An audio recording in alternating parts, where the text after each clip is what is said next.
নমস্কার বন্ধুরা, রুচির কিচেনে সবাইকে স্বাগত জানাই। আজ নিয়ে এসেছি নিরামিষ এঁচোড়। এঁচোড় তো অনেকভাবে খেয়েছেন, তবে এইভাবে একবার হলো বানিয়ে খেয়ে দেখুন, ভালো লাগবে আর খেতে ভীষণই টেস্টি হয়। চলুন রেসিপিটা দেখে নেওয়া যাক। এখানে দেখুন আমি ছোট সাইজের একটা এঁচোড়কে এইভাবে কেটে নিয়েছি। এঁচোড়টাকে কেটে জলের মধ্যে রেখে দিয়েছি, না হলে কালো হয়ে যাবে বা লাল হয়ে যাবে সেই কারণে। আর এইভাবে আমি এঁচোড়টাকে কেটেছি, খুব বেশি বড়ও করিনি আবার খুব বেশি ছোট না, মিডিয়াম সাইজ করে কেটে নিয়েছি। আর এদিকে দেখুন দুটো মিডিয়াম সাইজের আলু নিয়েছি। আলুটাকে এইভাবে ডুমো ডুমো করে কেটে নিয়েছি, তারপরে খুব ভালো করে ধুয়ে নিয়েছি। এদিকে একটা প্রেসার কুকার নিয়েছি। প্রেসার কুকারের মধ্যে এঁচোড়গুলোকে দিয়ে দিতে হবে।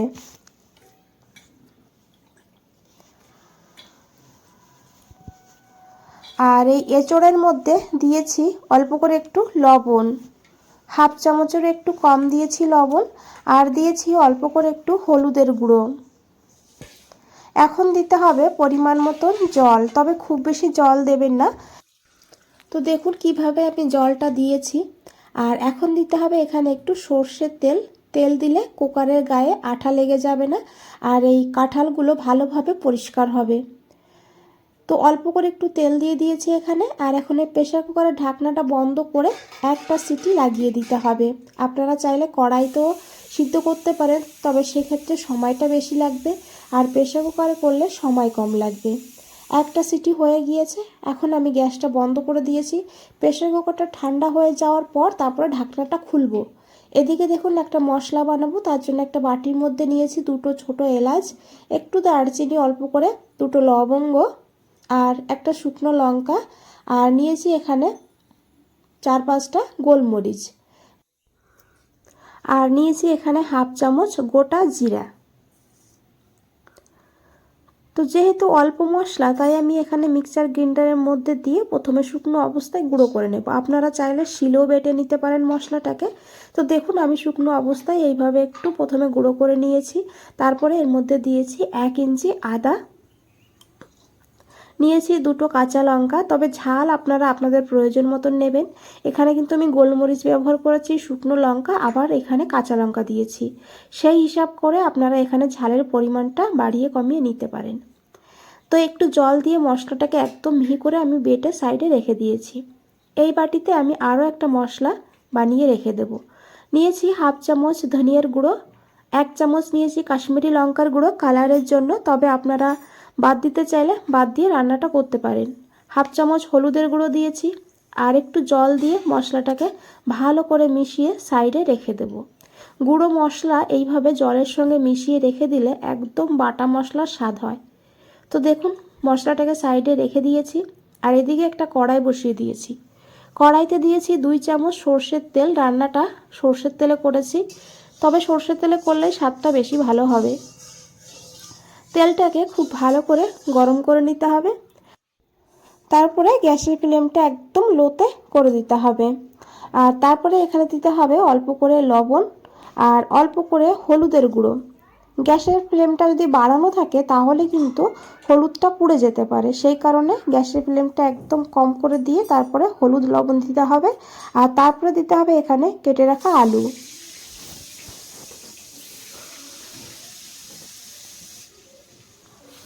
এখন আলুটাকে ভালো করে একটু লাল লাল করে ভেজে নিতে হবে।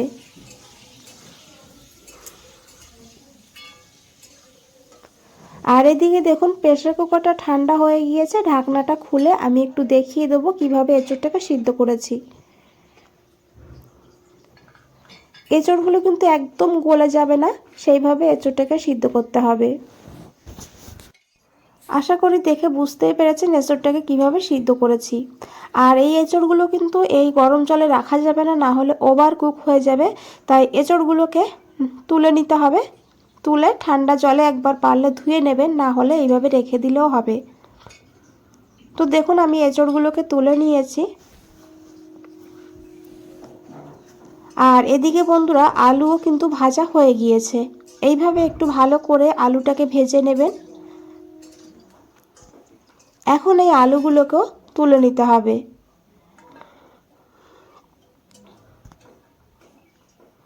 আর এই তেলের মধ্যে আমি দিয়ে দিয়েছি সিদ্ধ করে রাখা এঁচড়গুলো। এঁচড়গুলোকে কিন্তু খুব বেশি ভাজা যাবে না, 2 মিনিট ভেজে নেব।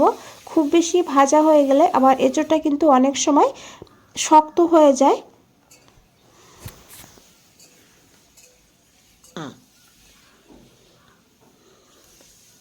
তো দেখুন এইভাবে নাড়াচাড়া করে মিডিয়াম ফ্লেমে 2 মিনিট এঁচড়টাকে ভেজে নিলাম। এখন এঁচড়গুলোকে তুলে নিতে হবে। আর এই তেলের মধ্যে আমি আরও একটু তেল দিয়ে দিয়েছি। এঁচড় রান্নাতে একটু তেলের পরিমাণটা বেশি লাগে, তবে আপনারা চাইলে যেটুকু তেল ছিল কড়াইতে ওই তেলেও রান্না করতে পারেন। তেলটাকে খুব ভালো করে গরম করে নিয়েছি, তারপরে দিয়েছি হাফ চামচ গোটা জিরা। জিরাটাকে একটু ভেজে নেব, তারপরে এখানে দেব গোটা গরম মশলা, এলাচ, লবঙ্গ, দারচিনি। তার সঙ্গে দিয়েছি এখানে একটা তেজপাতা আর একটা শুকনো লঙ্কা। এখন ফোড়নটাকে ভালো করে ভেজে নেব।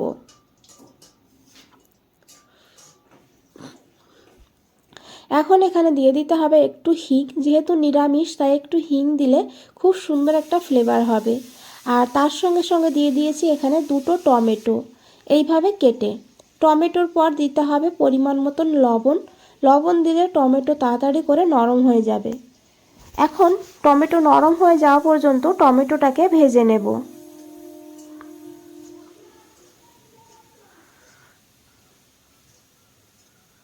তো দেখুন বন্ধুরা, এখানে টমেটো কিন্তু একদম নরম হয়ে গিয়েছে, টমেটোর কাঁচা গন্ধটাও কিন্তু চলে গিয়েছে। এখন দিতে হবে হাফ চামচ চিনি। এই সময় চিনি দিলে রঙটা ভীষণই ভালো হবে, তার সঙ্গে টেস্টটাও ব্যালেন্স হবে। চিনিটাকে দিয়ে খুব ভালো করে মিশিয়ে নিতে হবে। তেলের মধ্যে চিনিটা যখন মেল্ট হয়ে যাবে কালারটা কিন্তু ভীষণ ভালো হবে।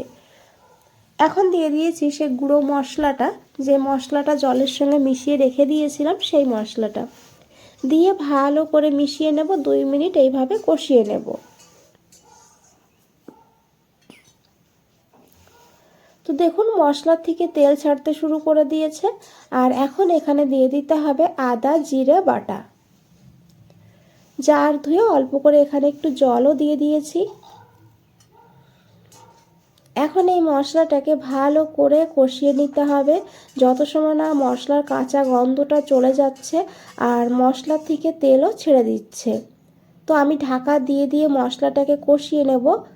মশলাটা যত ভালো করে কষিয়ে নেবেন রান্নার স্বাদটা ততই ভালো হবে। তো দেখুন 2-3 মিনিট পর ঢাকনাটা সরিয়ে নিয়েছি। এখন খুব ভালো করে মিশিয়ে নেব। এখানে প্রায় 5-6 মিনিট আমি মশলাটাকে কষিয়ে নিয়েছি। আর দেখুন মশলার থেকে তেলও ছেড়ে দিয়েছে, মশলার কালারটাও কিন্তু চেঞ্জ হয়ে গিয়েছে। এইভাবে মশলাটাকে ভালো করে কষিয়ে নিতে হবে। এখন দিয়ে দিতে হবে ভেজে রাখা আলু। এঁচড় কিন্তু এখন দেব না, কারণ এঁচড়টা সিদ্ধ করাই আছে, খুব বেশি সময় লাগবে না।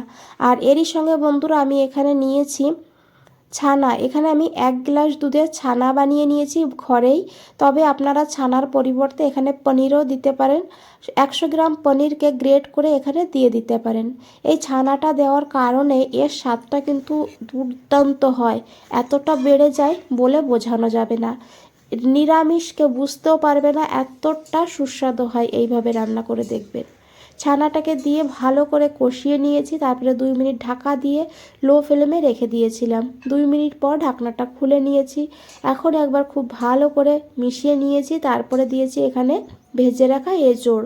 এঁচড়টাকে দিয়েও ভালো করে মিশিয়ে নিতে হবে। আর বন্ধুরা রেসিপিটা দেখে যদি একটু ভালো লেগে থাকে একটা লাইক করে দেবেন, চ্যানেলটাকে সাবস্ক্রাইব করে পাশে থাকবেন, কমেন্টসে জানাবেন কেমন লেগেছে। আর দেখুন এখানে আমি দিয়ে দিয়েছি পরিমাণ মতন গরম জল, তবে খুব বেশি জল দেবেন না, আমি কিন্তু রান্নাটা একটু মাখো মাখো করব সেইভাবে জলটা দিয়েছি। দিয়ে খুব ভালো করে মিশিয়ে নিয়েছি, তারপরে দিয়েছি 3টে কাঁচা লঙ্কা, দিয়ে ঢাকা দিয়ে রান্না করে নিয়েছি প্রায় 6-7 মিনিট লো টু হাই ফ্লেমে। 7 মিনিট পর ঢাকনাটা খুলে নিয়েছি। এখন একবার খুব ভালো করে মিশিয়ে নেব। আর এখানে আলু সিদ্ধ হয়ে গিয়েছে দেখুন, আর দেখতে কতটা লোভনীয় লাগছে। তেজপাতাটা তুলে ফেলে দিয়েছি। আর এখানে দিয়েছি আমি 1 চামচ ঘি। ঘিটাকে দিয়ে কিন্তু গ্যাসটা বন্ধ করে দিতে হবে। তারপরে ঢাকা দিয়ে 5 মিনিট স্ট্যান্ডিং টাইমে রেখে দেবো। 5 মিনিট পর ফিরে এসেছি, দেখুন কতটা লোভনীয় লাগছে দেখতে। খেতেও কিন্তু দুর্দান্ত হয়, একবার হলেও বানিয়ে দেখবেন এইভাবে। বন্ধুরা আজ তাহলে এই পর্যন্তই, ফিরে আসছি নতুন কোনো রেসিপি নিয়ে। ভালো থাকবেন, সুস্থ থাকবেন, সবাইকে অনেক অনেক ধন্যবাদ এত সময় ধৈর্য ধরে রেসিপিটা দেখার জন্য।